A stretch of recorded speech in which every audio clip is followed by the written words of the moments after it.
Olá, amigos do Notícias Agrícolas, no ar mais um boletim mais do que especial, porque a gente vai discutir as propostas de reforma tributária que estão lá no Congresso.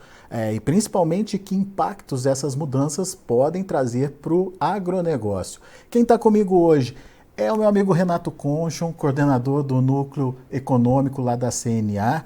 E o Renato está discutindo bastante, está acompanhando bastante essa questão, e a CNA também, por conta das mudanças que podem acontecer. Óbvio, o objetivo é claro, é facilitar o nosso sistema tributário, tornar o sistema mais maleável, mais prático de se entender. No entanto, quando as transformações acontecem, elas podem pesar mais para um lado do que para o outro. No caso do agronegócio, Renato, seja bem-vindo, meu cara. Ajude a gente a entender.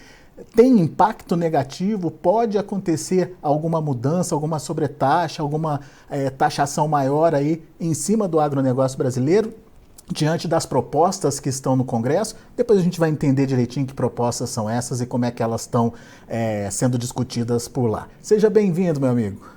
Olá, Alexandre. Olá a todos que nos acompanham pelo Notícias Agrícolas. É sempre um prazer estar com vocês, principalmente para falar de um tema tão importante que é a reforma tributária, né? A gente vê aí que há várias décadas a gente discute a necessidade de uma reforma tributária no Brasil para impulsionar negócios, para dar segurança jurídica, para fomentar a renda dos trabalhadores, mas também garantir segurança jurídica e ampliar a receita dos empresários. Então, de uma maneira muito simples, eu posso te dizer que sim, os textos da reforma tributária trarão impactos para os produtores rurais, para o agronegócio como um todo.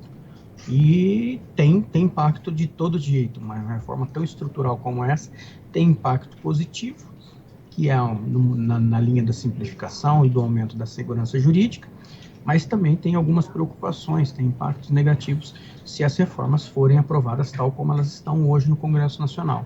Então, por isso que é importante os produtores estarem acompanhando esse tema e saberem o que a CNA está fazendo, outras entidades, assim como a Frente Parlamentar da Agropecuária, como que nós estamos atuando nesses temas e como que ele estará inserido nessa reforma e do ponto de vista de aumento ou redução das obrigações acessórias, da burocracia, ou aumento e redução da sua carga tributária. Então, por isso que é um tema importante, por isso a gente agradece Notícias Agrícolas para estar falando um pouquinho com vocês sobre esse tema. Muito bem, vamos então dissecar um pouquinho do que está acontecendo. A gente tem em tramitação lá no Congresso duas propostas, uma que parte da Câmara, outra que parte do Senado. Vamos começar primeiro, Renato, se você entender que é importante a gente fazer de forma separada o entendimento de cada uma, com a PEC 45, né? O que te chama a atenção nessa PEC, o que é mais viável e quais são os obstáculos aí que a gente precisa discutir? Tá. Na PEC 45, especialmente, para quem está nos acompanhando aí, o que é uma PEC? É uma proposta de emenda à Constituição, ou seja, é uma mudança significativa no sistema tributário. E essa PEC apresentada, que está na Câmara dos Deputados, né, ela propõe uma reforma bastante inovadora, por assim dizer, porque ela unifica 5 tributos, hoje, tributos sobre o consumo, né, que hoje são de esfera federal, estadual e municipal, e especificamente o IPI, o PIS, PASEP e a COFINS, que são federais, o ICMS estadual e o ISS municipal. A PEC 45 unifica esses 5 tributos em um único tributo, que é no modelo do IVA, Imposto de Valor Agregado, tá? E que tem por base fazer com que todos quem produza e quem forneça serviços, quem produza algum bem e quem forneça serviços, seja contribuinte direto desse tributo. E aí que vem o impacto direto para o nosso produtor rural, que na sua grande maioria são pessoas físicas, estão estabelecidos como pessoas físicas, portanto não são contribuintes de PIS, PASEP e de COFINS, e caso essa proposta seja aprovada da maneira que se encontra, esses produtores sim serão contribuintes e terão um impacto do ponto de vista de burocracia né, porque vai ter que ter uma contabilidade mensal, como de possíveis impactos de carga tributária, uma vez que essa proposta que tramita, ela propõe aí uma alíquota única, né, que cogita-se uma alíquota do imposto na ordem de 25%. Bom, então isso tem um impacto direto aí para aquele que produz, então. Independente de setor, independente de tipo de produção, Renato? Independente do setor, independente do tipo de produção, independente do setor econômico, eu diria. Você imagina só, um cabeleireiro que não esteja no Simples Nacional, ele vai estar incidente com a alíquota de 25%. O produtor de arroz, de café, de boi, de soja, de qualquer produto agrícola, ele vai ter uma alíquota de 25%, porque é uma das propostas fundamentais dessa PEC, que é a alíquota única. Essa alíquota única propõe propõe uma simplificação no processo, o que de fato é verdade. Mas a gente não pode desconsiderar que o que a gente defende, que os setores econômicos e as atividades agropecuárias são diversas. A gente não pode tributar com a mesma alíquota de imposto um litro de leite ou um carro ou um cosmético que é utilizado pelas famílias. Todo mundo tem sua importância, todos os produtos têm sua relevância no ponto de vista de cadeia econômica, mas, sem sombra de dúvida, a gente é contrário, uma vez que as principais, principalmente as famílias mais carentes, têm um dispêndio maior da sua renda com o preço de alimento. Não dá para pagar mais caro o alimento porque está subindo o imposto. Essa é a nossa visão. Mas a proposta de vocês é isentar o produtor rural, o setor rural, ou fazer alíquota diferenciada para esse setor? Porque imagino que a arrecadação depende também da participação de todo mundo, né? Com certeza, exato. Então, o que a gente defende, o que a gente vem conversando no Congresso Nacional, é de que na Constituição e tenha um dispositivo que haverá um tratamento adequado e favorecido à produção, à comercialização, à industrialização e ao processamento de produtos agropecuários. Tal como outros países que utilizam esse modelo tributário, que é o IVA, o fazem, né? A gente fez um levantamento internacional, segundo os documentos da OCDE, né, que de 35 países analisados pela OCDE que usam o IVA, apenas 4 países não possuem tratamento preferencial para o agro. E são países completamente diferentes, uma cadeia econômica diferente do que nós temos aqui no Brasil. Portanto, a gente defende que na Constituição tenham a previsão de um adequado e favorecido tratamento à produção de alimentos. O que vai ser essa diferenciação, como você colocou, uma alíquota diferenciada ou uma isenção, a gente vai ter que discutir isso num segundo momento, que é na lei complementar, após a aprovação da PEC. Muito bem. Você contou para a gente que é uma tributação direta de 25%, hoje a proposta, né, que está lá na Câmara, de 25% em cima do que é produzido. Quando isso chega no consumidor final, é totalmente transferido esse impacto, Renato? Vai ser totalmente transferido? O consumidor final vai ser penalizado? Boa pergunta, Alexander. É o seguinte, em tese, na teoria econômica, a gente fala que todo tributo no modelo do IVA, o consumidor é o que paga essa conta lá no final. Ou seja, em tese, não haverá aumento de carga tributária, uma vez que as empresas que pagam recolherão mais impostos, cobrarão esse imposto do elo subsequente, o produtor cobrará da indústria, que cobrará do comércio, que cobrará do consumidor, que esse, por último, terá um aumento, sim, do seu custo de vida, uma vez que os alimentos e serviços básicos tendem a ter uma tributação, que hoje grande parte tem uma tributação ou menor ou não tem a tributação, e com isso terão. Ou seja, a nossa preocupação maior é que, mesmo que não haja um aumento de carga tributária, o que a gente realmente não concorda muito, porque depende muito da elasticidade da demanda dos produtos, ainda assim que não haja, a gente vê com preocupação uma possibilidade de que os preços dos alimentos, o preço do custo de vida da população brasileira subirá com essa aplicação de uma alíquota única. É o que nos preocupa e o que a gente vem defendendo para que haja a necessidade de um tratamento adequado, favorecido para as atividades agropecuárias e assim como de outros setores econômicos. Muito bem. Esse é o principal problema da PEC 45. E na PEC 110, Renato, a mesma coisa, o mesmo argumento, essa mesma preocupação, digamos, lembrando que a PEC 110 está no Senado, é isso? Correto. A ideia básica é que sim, tanto a 45 quanto a 110, elas têm uma similaridade muito grande. Elas partem do modelo de unificação de tributos, a 110 ainda busca extinguir mais tributos do que os 5 que eu falei na PEC 45, tá? E cria, ao invés de um IVA, ele vai criar 2 IVAs. Um federal, tá? Que é denominada a CBS, a Contribuição sobre Bens e Serviços, de esfera federal, e outro estadual / municipal, com a unificação do ICMS e do ISS. ICMS estadual e ISS municipal seriam um único tributo e teria gestão dos estados e dos municípios. Mas na sua essência, tanto a 45 e a 110 são muito parecidas.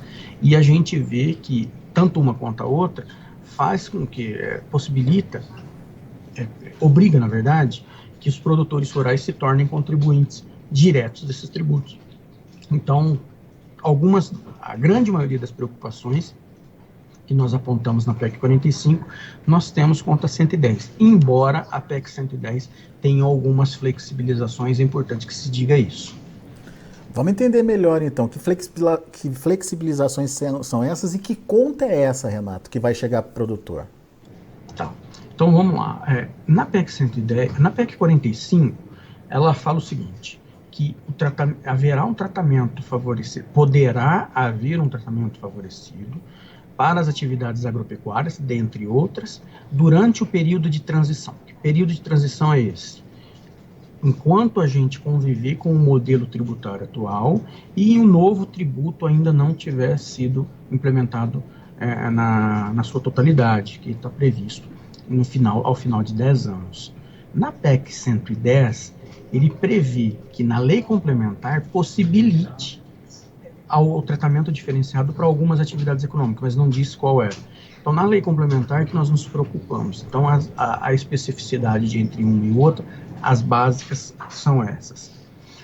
Como eu falei, se a gente aplica um IBS numa ordem de uma alíquota de 25%, o primeiro impacto para o produtor é que ele vai ter um aumento de custo de produção. Porque muitos dos insumos agropecuários hoje são isentos ou possuem uma tributação favorecida, ou seja, a aplicação de uma alíquota de 25% ou mais no fertilizante, no defensivo, na semente, no medicamento veterinário, terá um impacto direto no aumento do preço dos insumos. É verdade que esse aumento no preço dos insumos se torna crédito do imposto e o produtor vai poder se apropriar desse crédito para deduzir as suas saídas. Quando ele vender um boi, uma saca de café, uma saca de soja, ele vai deduzir aquele crédito do insumo, tá? E aí ele vai ter que recolher uma diferença, que é o IBS, que é o tributo. E aí o seguinte, funciona da seguinte forma. Em tese, ele tem que repassar esse aumento de custo tributário para a agroindústria. E aí a gente pergunta o seguinte, primeiro, o produtor rural não é de commodity, ele não é formador de preço, ele é tomador de preço. Uhum. Não é porque o custo tributário subiu aqui no Brasil que a Bolsa de Chicago vai pagar mais pela soja brasileira. A primeira preocupação que nós temos é essa. A segunda preocupação é que aqueles produtos que são comercializados no mercado doméstico, a nossa preocupação é que a renda da população brasileira não está crescendo nessa medida e que o consumidor tende a não aceitar esse aumento de custo, porque vai gerar inflação. Tá? Se ele reduz o consumo, aí é a lei de oferta e demanda. Vai diminuir o consumo e o produtor rural tende a assumir parte desse custo na sua rentabilidade, na sua margem bruta da sua operação. Ou seja, o impacto pode ser ao consumidor final, que em tese é isso que a PEC propõe, mas dado a elasticidade da demanda dos produtos, esse aumento pode não ir para o consumidor e ficar parte para o produtor rural, que é o produtor desse bem agrícola. Assim, depende muito do produto a produto. É isso que nos preocupa, porque ou pode subir a inflação ao consumidor, ou pode ter um resíduo que volte para o produtor rural e esse aumento de custo fique no bolso, na margem, na rentabilidade desse produtor agropecuário de todo o Brasil. Aparentemente, Renato, me corrija se eu estiver errado, é um processo mais complicado do que o da PEC 45. E nesse caso, tem solução ou tem alternativa para evitar que isso aconteça? Tem. Eu diria que essa mesma preocupação que nós temos na 45 se aplica com algumas diferenças na 110. Embora, mais uma vez, a PEC 110 ela tem algumas flexibilizações que a 45 não permite. Mas é importante que se diga também que existem possibilidades para a gente reduzir esse prejuízo aos consumidores e aos produtores rurais. Por exemplo, a gente, como sociedade, definir na aprovação, na discussão dessas PECs, que haverá um tratamento adequado e favorecido para as atividades agropecuárias. Sem sombra de dúvida, essa previsão, e lá na lei complementar, garantido que haja crédito pleno, garantido uma série de benefícios que nós vamos ter que discutir depois na lei complementar, que seja assegurado aos produtores que esses impactos, essas preocupações, tanto na inflação quanto no custo, sejam eliminados ou muito reduzidos, para que não inviabilize nenhuma cadeia agropecuária. Esse é o cuidado que nós estamos tendo em analisar tecnicamente aqui na CNA, mas sem sombra de dúvida, a gente leva essas preocupações para a frente parlamentar da agropecuária por meio dos nossos parlamentares. Muito bom. Renato, e outra dúvida que surgiu, pelo que eu entendi, então, seriam 2 tributos, um federal e um estadual. Isso não complica mais a forma de atuar? Ou isso, na prática, pode facilitar a cobrança? Como é que vocês veem essa possibilidade? Tem a possibilidade de aumentar a burocracia. Né? É o que nós não queremos nesse momento.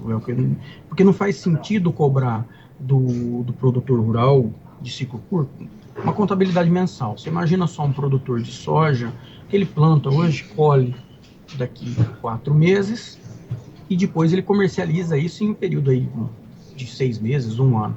Faz sentido ele ter uma contabilidade mensal? Um produtor de eucalipto, planta hoje, vai começar a colher daqui a 7 anos. Vai ter que fazer contabilidade disso? E não é porque a gente quer, porque o setor é diferente, é favorecido, não é nada disso. É porque a peculiaridade lhe assim impõe. E quando a gente olha outros países, mais uma vez, o exemplo do IVA europeu, a gente foi analisar como que a Europa obriga, cobra dos produtores rurais essa tributação. E lá eles falam o seguinte: produtor de ciclo curto de até 2 anos, ele não está obrigado a entrar no IVA, mas ele pode entrar se ele quiser, para não perder o crédito. É o que a gente vem defendendo no Congresso Nacional, que não seja obrigado a inserção dos pequenos e médios produtores ao modelo do IVA, tá? Mas que eles sejam possibilitados a adentrarem a esse modelo tributário, se assim eles quiserem. Tá, e quando você não obriga, você tira também a possibilidade dele de tomar de volta aquele crédito especial? Correto, mas existem mecanismos de tributação que a gente assegura a tomada desse crédito para os pequenos e médios. Então, é possível fazer isso tecnicamente, tá, Alexandre? Muito bem. Entre as duas sugestões que estão sendo propostas, Renato, alguma preferência da CNA, do setor agropecuário? Alguma que seja mais viável e tenha menor impacto, digamos assim? Olha, mais do que responder essa pergunta, Alexandre, eu acho que é importante que se diga o seguinte: que o Congresso Nacional hoje está trabalhando com uma alternativa a essas duas. Ou seja, a gente está discutindo aqui sobre possibilidades, seja da 45 ou da 110, mas deve vir um terceiro texto alternativo. Né? E a gente, assim, do ponto de vista político, a gente não opina. A gente está oferecendo todas as ferramentas para o Congresso Nacional, por meio de emendas, no sentido de que o Congresso vai definir o que é politicamente mais interessante. Se for a PEC 45, nós oferecemos uma gama de emendas parlamentares para que o texto seja ajustado e seja aprovada a reforma com as especificidades do setor rural. Isso se aplica na PEC 45, na PEC 110 e no texto que nós devemos conhecer nas próximas semanas. Ou seja, a ideia é uma reforma tributária com flexibilização, com facilidade, menos burocracia, mas sem aumento de tributação, aumento de imposto para o produtor. Correto. A linha geral é essa, embora a gente saiba que a gente defende que a reforma tributária ela tem o poder de simplificar, garantir segurança jurídica, mas não aumentar a carga tributária setorial e global. Mas é óbvio que uma mudança tão radical assim, com todos os cuidados que a gente está tendo, e o Congresso está sensível a ouvir essas demandas, haverá sim um certo tipo de realocação da carga tributária dentro do setor agropecuário, mas sempre com o cuidado de que não inviabilize cadeias. Boa. Muito bom. Renato, meu caro, muito obrigado, viu, pela sua disponibilidade de estar aqui com a gente, de ajudar a gente a entender as diferenças dessas duas PECs e principalmente, como você mesmo disse, de discutir uma terceira via aí que possa trazer soluções mais apropriadas aí para o setor. Volte sempre, Renato, é sempre bom te ouvir. Eu agradeço, Alexander, desejo um abraço a você e a todos que nos acompanham pelo Notícias Agrícolas. Muito obrigado por essa oportunidade. Grande abraço, Renato, até a próxima.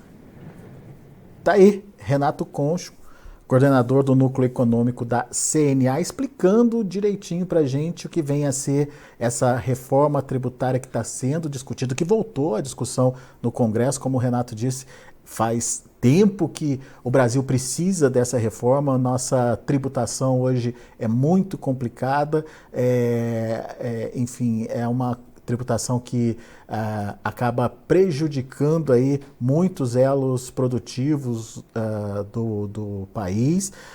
Uma simplificação disso seria fundamental e necessária. No entanto, é preciso ficar atento para que essa simplificação acabe não transformando em mais imposto para a produção, para o produtor rural como um todo. Daqui a pouco a gente volta com outras informações e mais destaques. Continue com a gente.